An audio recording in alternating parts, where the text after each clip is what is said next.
Hi friends, it's Linda. Thanks for tuning in. I have another daily dose ready for you. This is a timeless reading. It can be valid whenever you find it. I've already shuffled the decks and pulled cards. This is where you are now. This is the challenge you face, the resources you can use. This is the hidden forces. This is the potential outcome. And one rune for what is the spiritual lesson. All right.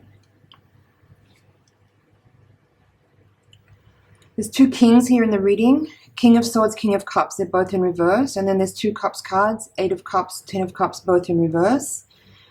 The outcome card here is called Balance from the Voyager deck, but this is actually the Justice card from other decks. And then the rune here we have is called Gibo, which represents the gift or union, partnership.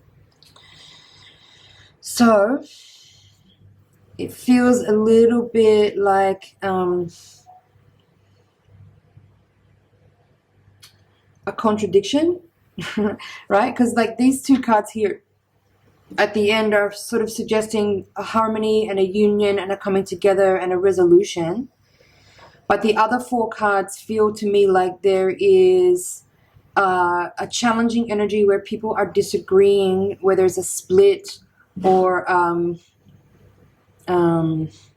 like people cannot see eye to eye and they're maybe going their own ways.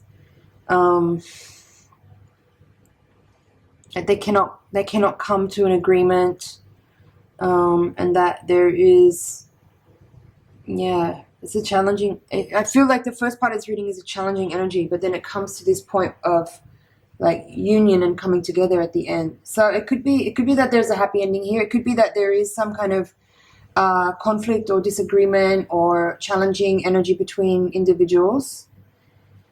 And now there's two kings here, so doesn't really matter about gender, but I feel like for some people we are talking about a same-sex relationship, or for some other people it could be a business partnership.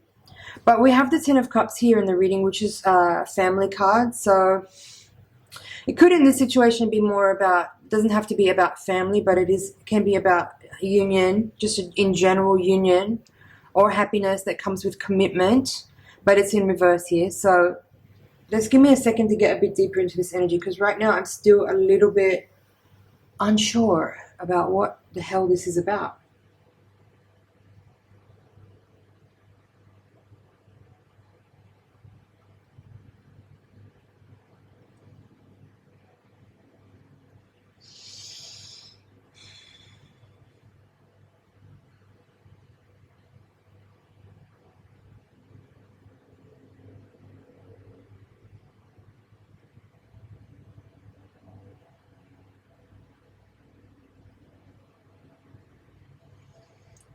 Well, all right. Okay, so the 8 of Cups here, obviously in the upright position, it's pretty clear. There's a figure here who's walking away from a situation and on a journey to find more. They're on a quest.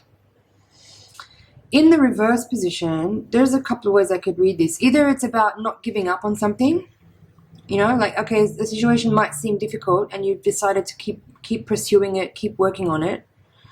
Or, and it's kind of like opposite but same, you could be avoiding moving on, right? You could be avoiding moving on. So take that as it is, how you feel.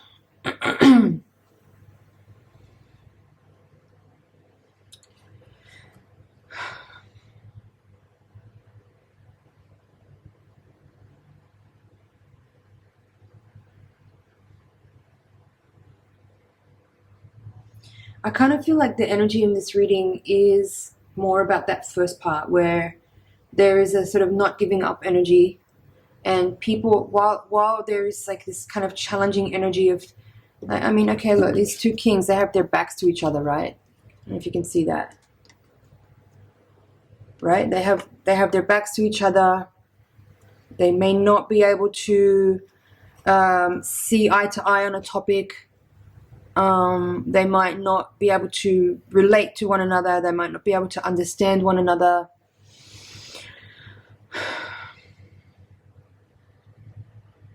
They also might both not be actually at their best in terms of how they are emotionally and mentally managing this energy. That's why the balance card coming out here is quite so beautiful in this reading. It's giving a lot of hope and optimism to what I'm feeling is a kind of difficult energy. Look, all these first 4 cards are all in reverse, right?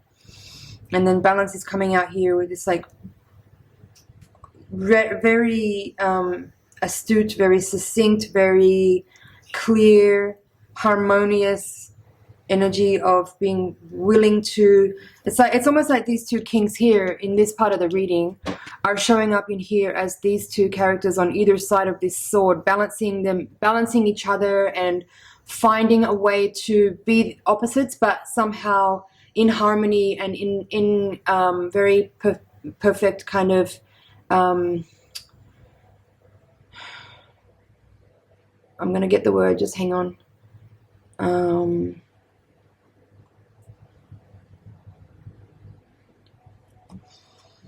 I mean, balance is really the thing, right? But it's with precision. That's the word I was looking for, is precision.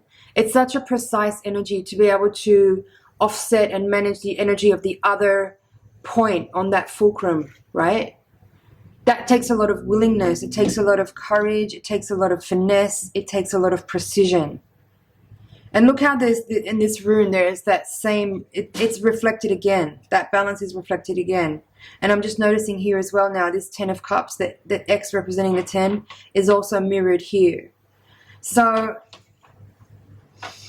if you're watching these daily dose readings consecutively and you watch the reading that was uploaded before this one, this could be like what's next after that energy of like, all right, now, okay, so what I've noticed, for those of you who don't know, if you've not been before, even if you are watching these readings regularly, you might not be aware that I record these readings in batches for the sake of efficiency and managing my workload and my time.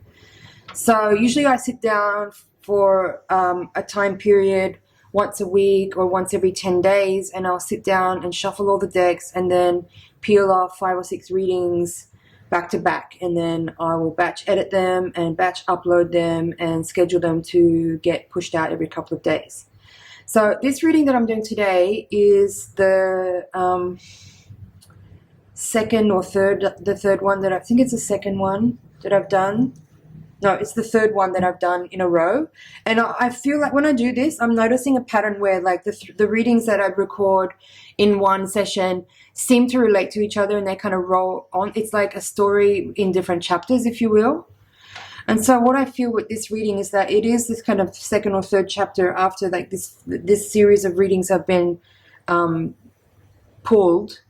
And so in the last reading, I kind of remember it being about, you know, a situation where there's not a lot of nurturing or emotional reciprocity, and maybe you feeling like you've discovered that something has happened, or maybe it's just the understanding or the realization of the difficulty and the disappointment of being emotionally unmet. And I was talking about maybe it's time to walk away, but then I kind of checked myself and realized that I was just speaking from maybe my own experience, and that maybe my own experience is not necessarily the highest vibration of what to do in that energy. Maybe I'm just like coming from my own experience where probably I give up too easily on difficult situations and I just walk away and say fuck you. And here it feels to me like there is a persistence. People may not be seeing eye to eye. They might be having a difficult time emotionally, but that persistence of, you know, understanding that there is something worth fighting for, and that willingness to come into this very precise, delicate balance with another person in order to find that happy compromise, if you will, to be able to coexist and have what's possible here in terms of happiness and connection and union. And that it does take work, it takes communication, it takes vulnerability, it takes sharing, it takes willingness to compromise in order to receive the gifts that any type of union can offer. Balance and harmony and compromise and exchange is what is required, along with, you know, some sacrifice, some, you know, obligation, sort of, to a point, right?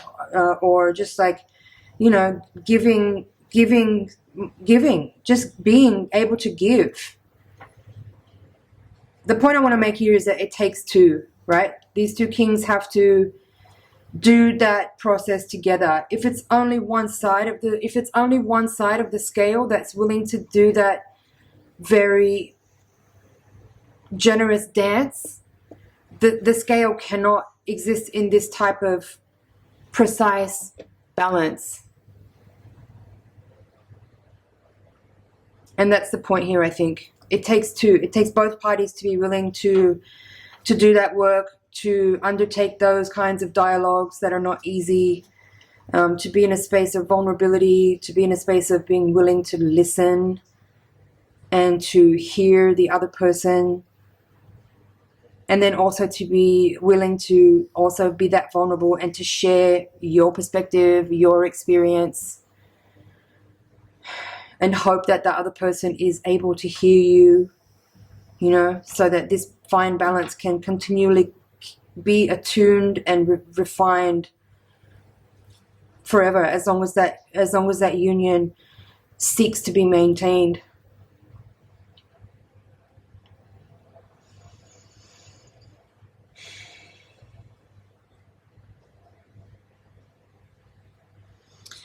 I'm feeling also here with this, the King of Swords and the King of Cups energy. It's like heart and mind, right? Heart and mind. There has to be a balance of those two. It can't be too much of one or too much of the other. They have to work together. There has to be, like, from the heart, obviously there has to come that raw emotion and feeling and compassion and generosity and receptivity.